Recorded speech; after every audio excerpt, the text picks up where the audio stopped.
Cherry Hill, New Jersey. October 1975. Friday, 7:42 p.m. The meat section of the A&P supermarket smells of raw beef, cheap laundry detergent, and impending disaster. A huge man, weighing nearly 110 kilograms, dressed in a sweaty flannel shirt, raises a fist the size of a melon to take off the head of a man who is simply standing in line. He is sure there will be blood. He is sure that he is the alpha male here, the king of this plastic jungle, the master of life. But he doesn't know one thing. In 0.4 seconds, his fist will slice through empty air, and he will find himself in the epicenter of a hurricane that will rewrite his biography forever. At that moment, he made the biggest mistake of his pathetic life. He raised a hand against the god of war, who had simply gone out to buy milk. But to understand how we reached this boiling point, we need to rewind the tape 3 minutes and look at the details that usually escape the eye. Look at the belt of checkout lane, number 4. This is important. Among cans of beans and bags of chips lies an ordinary cardboard carton of eggs. A dozen select, grade A, white eggs, fragile as a human ego. Remember this carton. It seems like an insignificant detail, just breakfast, for someone's family, but it is this very object that will become the dagger that severs the thread of patience and triggers a chain reaction of violence. The line was moving agonizingly slowly, as if time were stuck in thick syrup, and every person in that line felt the tension growing. At the register stood a woman with a beehive hairdo that violated all laws of gravity and good taste. She wasn't speaking. She was screeching.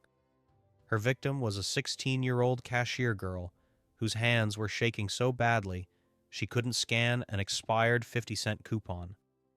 "You're trying to rob me," the woman screamed, spraying spittle onto the plexiglass partition. Next to this fury, shifting from foot to foot, was her husband. We'll call him the Bull.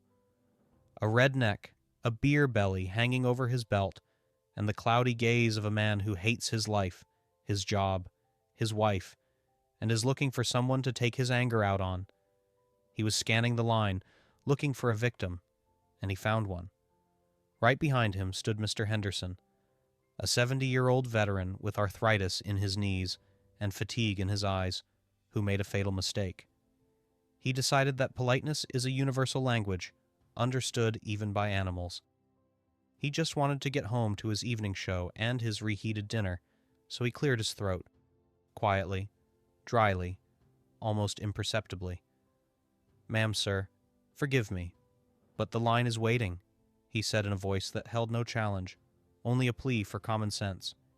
"You think this diffused the situation? You think the Bull apologized and let the old man through, realizing he was wrong? Not a chance." At that moment, the air in the supermarket thickened to concrete. The Bull froze. His neck, crimson from shouting and beer, turned slowly. It was the movement of a tank turret selecting a new target. The wife fell silent mid-sentence, and this silence was scarier than her screeching. Why does silence always precede violence? Because a predator stops growling before it bites. The Bull looked down at the old man. There was no intellect in his eyes, only the cloudy, drunken rage of a creature whose dominance had been questioned. He saw before him not an elderly man, but a target. A light, fragile target that could be broken to make himself feel significant. "Did you yelp something, Gramps?" he growled, and the smell of stale booze hit Mr. Henderson's face like a chemical weapon. The old man instinctively pressed that carton of eggs to his chest, as if it were a shield. But can cardboard protect against hatred? Ask yourself honestly, looking in the mirror, what would you have done in that second? Would you have rushed to defend a stranger against a 100-kilogram aggressor, risking your health? Or would you have suddenly become interested in the ingredients of the candy bars on the adjacent shelf, praying the storm would pass you by? Most of us would choose the latter. Fear is the most honest instinct, and in the line, no one moved. Everyone lowered their eyes. Everyone except one man in a gray hoodie standing behind the old man. He stood motionless as a rock, his face hidden in shadow, but his presence was felt on the skin like a static charge before a thunderstorm. We thought he was just another customer deciding not to get involved. We thought he was afraid too, but we were wrong. We were watching a scene of domestic conflict, unaware that sitting in the third row of the orchestra was history herself, ready to step onto the stage and flip the script. But the bull didn't see the man in the hoodie. He saw only the fear in the old man's eyes, and that fear acted on him like an aphrodisiac. He needed a show. He needed to assert himself at the expense of the weak. I asked you, "Are you in a hurry to get to the grave?" He barked and took a step forward. The Santa Barbara effect kicked in instantly. We expected a verbal skirmish, but the bull crossed a line that cannot be crossed. He didn't wait for an answer. He simply pushed. A lazy, dirty, open palm shove to the chest. For a young guy, it would have been just a shove. For Mr. Henderson, it was an earthquake. His legs, weak with age, buckled. He stumbled backward, trying to catch his balance, but gravity was merciless. And there it is, the moment when time shatters into shards. The carton of eggs slipped from the old man's weakened fingers. It flew toward the floor for what seemed like an eternity. We all watched this white cardboard rectangle, realizing that something irreparable was about to happen. Crack. The sound was wet, sickening, and deafeningly loud in the dead silence of the store. Yellow sludge spread across the worn linoleum, splattering the veteran's old spit-shined shoes. That very dagger planted at the beginning had fired. It wasn't just broken groceries. It was broken dignity. The old man looked at his ruined shoes, and there was so much humiliation in his posture that any normal person's heart would have clenched. But the bull wasn't normal. He grinned, vilely, broadly, feeling like the winner in this pathetic battle. "Now you're definitely not going anywhere, you old wreck," he chuckled, turning to his wife for approval. "You think this is rock bottom? You think it can't get any worse? You're wrong. Evil never stops on its own." The old man, with trembling lips, tried to say something, perhaps to apologize for being pushed. A typical victim reaction. But the bull took this movement of lips as a new threat. He spun back around, and his grin vanished. "You're still mumbling? You want some more?" he roared, raising his hand again. This time he clenched a fist. The situation had spiraled out of control. He was going to hit, for real, and no one would stop him. The cashier covered her face with her hands. Someone in the line sobbed. We froze, waiting for the crunch of bones. But the blow didn't follow, because into the bull's field of vision, like a ghost, a shadow appeared. The man in the gray hoodie, who had stood motionless as a statue all this time, suddenly took a step forward. He didn't run. He simply appeared between the aggressor's fist and the old man's face. His movements were fluid like water and heavy like mercury. Who is this madman? A suicidal fool? Or someone who knows more about fighting than this drunk goon will learn in a lifetime? The stranger didn't raise his hands in a defensive stance. He simply placed his palm on the bull's shoulder, lightly, almost gently. But from that touch, the bull jerked as if hit by 1,000 volts. The stranger's hand lay on the bull's shoulder, not as a threat, but as a heavy, calm anchor designed to stop the storm in a teacup. "You expect a fight to start now? Teeth and display cases flying? That would be too simple for a script written by life itself."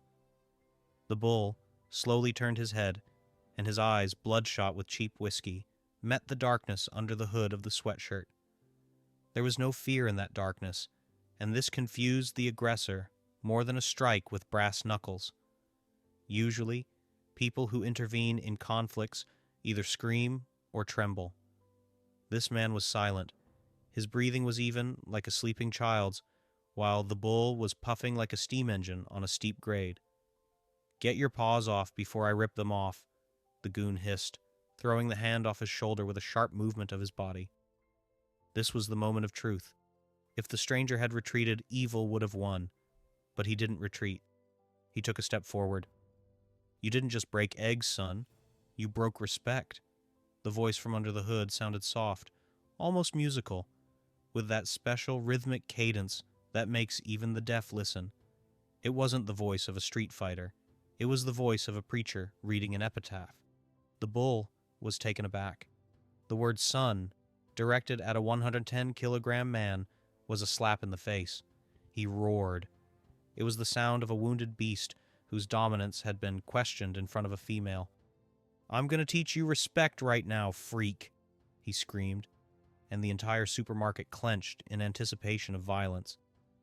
The cashier squeezed her eyes shut. Old Man Henderson tried to cover the stranger with his body, but it was too late. The bull swung. It was a terrifying punch.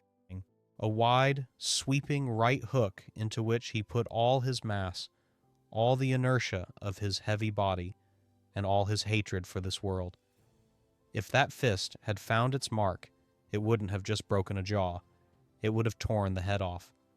Mentally, we already heard the sound of flesh hitting flesh, but instead we heard a whistle, the loud, sharp whistle of sliced air. The bull's fist flew through the spot where the hooded man's head had been a second ago. The stranger didn't block. He didn't jump back. He simply vanished. He shifted to the left exactly 5 centimeters, not a millimeter more, not a millimeter less. It was surgical precision that sent shivers down the spine of any observer.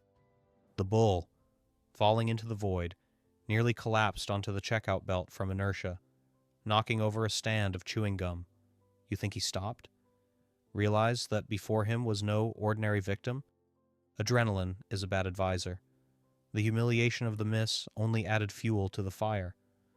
"Ah, you slippery snake," he squealed and rushed into the attack again. Left straight, right hook, uppercut. He thrashed the air like a windmill during a hurricane. And here, the Santa Barbara effect kicked in, flipping the perception of reality. The spectators, who a second ago were trembling with fear for the life of the guy in the hoodie, suddenly began to realize the surrealism of what was happening. The stranger wasn't fighting. He was dancing. His feet glided over the dirty linoleum as if it were a ballroom floor. He dodged blows without even taking his hands out of his hoodie pockets. Right, left, duck, slip. It looked like magic. The bull was furious. He was red, sweaty, gasping for air, but he couldn't even touch the fabric of his opponent's clothes. And then that very dagger came into play. The broken eggs.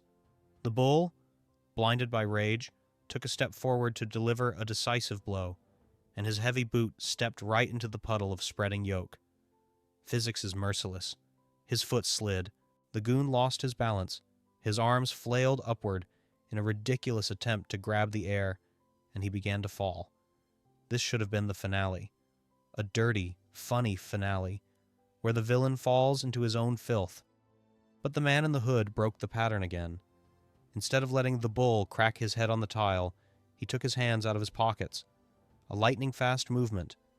He caught the falling carcass, weighing 100 kilos with one left hand, holding him from falling a centimeter from the floor. That visual silence descended upon the supermarket. Absolute, ringing silence, in which only the heavy, wheezing breathing of the bull and the hum of fluorescent lamps could be heard. Time stopped. The aggressor hung in the hand of his victim, helpless as a puppet with cut strings. He looked up from below into the darkness of the hood, and in his eyes rage was replaced by animal terror. He understood. Finally, he understood that all this time he hadn't been fighting a man. He had been fighting a ghost. The stranger slowly set him on his feet, like a naughty child, and without letting go of his collar, leaned close to his ear. "You didn't fall because I caught you," he whispered, and that whisper boomed like thunder. "But if you don't apologize to this gentleman right now, I will let gravity do its job." And at that moment, the stranger's hand reached for the edge of his hood. The movement was slow, theatrical, inevitable. We all knew we were about to see a face, but no one, absolutely no one, was ready for the light that emanated from that face. The gray fabric of the sports hood slowly slid back, revealing a face known by every living soul from Louisville to Kinshasa. In that moment, time in the supermarket didn't just stop. It turned inside out. When the fluorescent light fell on the perfect, scar-free cheekbones of the stranger, the bull stopped breathing. His eyes, filled with rage a second ago, widened to the size of those broken eggs on the floor. He blinked once, twice. His drunken brain refused to process the visual signal. Was this a hallucination? Delirium tremens?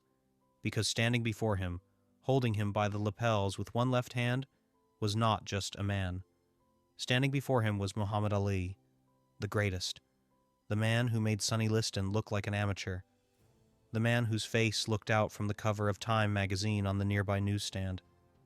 The silence that covered the store was deafening. You could only hear the milk fridge humming and the bull's heart trying to break through his ribcage from the inside. You think he felt fear? No, it was something worse. It was the absolute paralyzing horror of realizing exactly who he had tried to punch 3 seconds ago.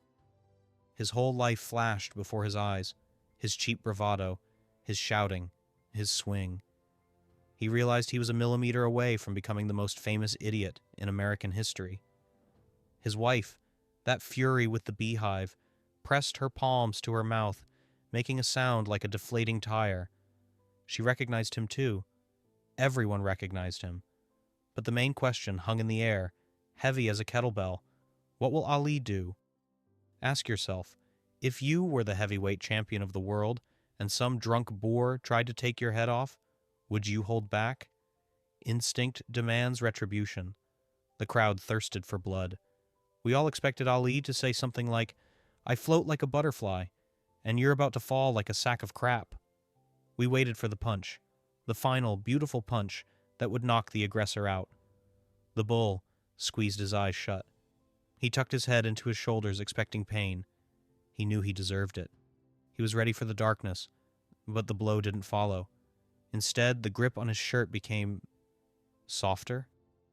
Ali didn't let him go. No. He pulled him closer, so close that the bull could see his reflection in the legend's dark eyes. "You're too ugly to be this stupid," Ali said. His voice wasn't loud. He didn't shout to the whole store. He said it to him personally, intimately, like a doctor delivering a diagnosis. And in that phrase, there was more destructive force than in any right cross. The crowd exhaled. Someone giggled nervously. The tension, ready to explode into violence, suddenly transformed into shame. Ali unclenched his fingers. He didn't push the man away. He simply removed his hand, as if touching this person longer than necessary was beneath his dignity. The bull swayed, but stayed standing. He stood red, sweaty, humiliated by the fact that he wasn't hit. Because a punch is an acknowledgement of an equal, but being ignored is a sentence. But you think Ali was finished. You think the show ended on this note of moral superiority. You're wrong. Ali never left the stage without putting the final period. He slowly lowered his gaze, down to where a yellow puddle of broken eggs and Mr. Henderson's crushed dignity was spreading on the cheap linoleum. Ali raised a finger, a long, artistic finger, and pointed at the mess. He didn't say a word. He just looked at the bull and then at the floor, and this gesture was clearer than any order. It was a noose of tension tightening on the aggressor's throat. What would he do? Tell the champ to screw off, run away, or obey? The bull looked at Ali, then at his wife, who was now looking at him not with admiration, but with pity. Then at the old man, whose shoes were soiled.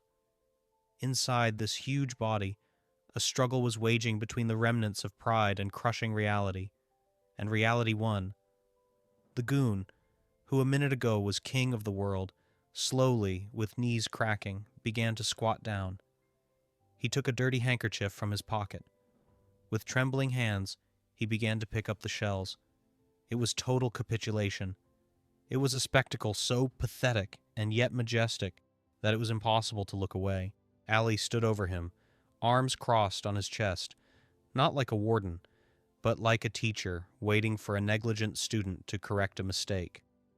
But the moment the bull finished and, breathing heavily, rose to his feet, Ali did something that turned everything upside down once more. He didn't finish him off with contempt. He reached into his pocket, not for a weapon, not for a phone. He took out a wallet. The leather wallet in Muhammad Ali's hands opened with a dry, expensive crunch that sounded louder in the silence of the supermarket than the gong in the ring at Madison Square Garden. You think he was going to throw money in his offender's face? Buying his pride like a cheap souvenir? That would be too banal for a man who turned his life into art.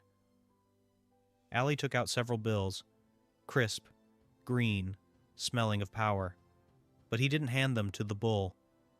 He turned to the cashier girl, who was still standing with her mouth open, clutching the expired coupon that had caused this apocalypse to her chest. "Count it all up," Ali said, and his voice was soft as velvet, hiding steel. "All of it?" she asked again, her voice trembling. And right here Ali delivered his final, most crushing blow, against which there is no defense. "All of it," the champion nodded, waving his hand over the belt. "The gentleman's eggs, my groceries, and this man's groceries." He pointed at the bull. The room gasped again. It was that very intellectual climax, the moment the puzzle clicks into a picture no one expected to see. The bull jerked, as if struck by a whip. His face, which had just started to regain normal color, flared up in crimson fire again. Pay for him? This wasn't mercy. This was destruction. If Ali had hit him, the bull could have later told stories in the bar about how he fought a legend. But Ali deprived him of that story. He turned him into a charity project, into a beggar to whom the king gives alms. "I won't take your money," the goon rasped, trying to find the remains of his male ego in the pockets of his wide pants. But Ali didn't even look at him. He was looking at the cashier. "Ring it up," he repeated, and there was so much authority in that word that the cash register seemed to ding on its own. "But wait, you think this is the finale? You think we've reached the bottom of the emotional funnel?" Ali wasn't done yet. While the cashier, with trembling hands, rang up the beer and chips of the man who 5 minutes ago wanted to kill an old man, Ali took a step toward Mr. Henderson. The old man stood, leaning on his cart, looking at his ruined shoes covered in sticky yolk. There were tears in his eyes, not from fear, but from shame at his helplessness. And then the greatest, the man who made presidents wait for an audience, slowly lowered himself onto one knee, right there, on the dirty linoleum of Cherry Hill. He took his snow-white handkerchief from his pocket, the very one used to wipe away sweat after triumphant fights, and he began to wipe the old man's shoes. A silence hung over the supermarket, not frightened, but sacred. People forgot how to breathe. The bull watched this, and his shoulders slumped. All his aggression, all his feigned toughness, drained out of him like air from a punctured balloon. He saw the difference between strength and greatness. Strength is when you can knock someone down. Greatness is when you are not afraid to kneel to lift another up. Ali wiped away the last trace of yolk, stood up, placed a hand on the stunned veteran's shoulder, and loudly, so that everyone in the line could hear, said, "Never lower your head, sir. The crown falls." That was the period. A bold, beautiful period in a story that could have ended with police sirens, but ended with a lesson in humanity. Years later, Mr. Henderson's grandson would find in his grandfather's old box not medals or letters from the front. He would find a yellowed, faded receipt from the A&P supermarket, dated October 1975. A receipt on the back of which was written in sweeping handwriting, "Love is the hardest punch, Muhammad Ali." This scrap of paper would become a family heirloom, more precious than gold. And what became of the bull? Legend has it that he left the store silently, without taking his paid-for groceries. He left them at the register. They say that evening he came home, and for the first time in 10 years, didn't open a can of beer, but simply sat in the dark, looking at his hands. Ali didn't break his jaw. He broke his paradigm. He showed him a mirror, and the reflection in it turned out to be so ugly that it changed his life forever. And now, as the curtain falls, I want to ask you a question that will haunt you before sleep tonight. We live in a world where rudeness is considered strength, and kindness weakness. Ali could have destroyed this guy physically, and no one would have judged him. But he chose another path, a path that requires much more courage than simply swinging fists. Look inside yourself and answer honestly. Could you? Could you pay for someone who spat in your soul, or would your instinct demand retribution? Write one word in the comments, revenge, if you believe evil must be punished with force, or greatness, if you believe Ali's act is the highest form of victory. I will read every comment because your choice will determine what kind of world we wake up in tomorrow.